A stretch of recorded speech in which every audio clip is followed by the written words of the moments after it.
இப்போ நான் உங்களுக்கு ஒன்று சொல்லித்தரேன். இந்த சகல சத்தியத்திற்குள்ளும் பரிசுத்த ஆவியானவர் நடத்துவார்னா அதுக்கு அர்த்தம் தெரியுமா? ஒரு வசனத்தை பார்க்கும்போது உனக்கு கரடு முரடாக தெரியும், மணலுக்குள்ளே ஏதோ பொழிஞ்சு கிடக்கிற மாதிரி தெரியும்.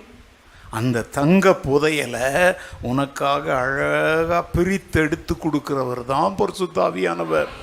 அல்லேலூயா.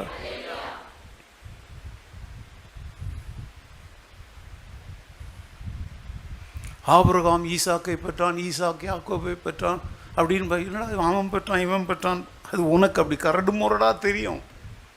ஆனால் அதில் இருக்கிற உள்ளே இருக்கிற சத்தியத்தை, இது வம்ச வரலாறு, இது தலைமுறை வரலாறு, இது பெண்கள் பெயரில் எழுதப்படாது, யார் பெயரில் தான் எழுதப்படும் அப்படின்லாம் உனக்கு விளக்கம் கொடுக்குறவர் தான் யார்? பரிசுத்த. அல்லேலூயா.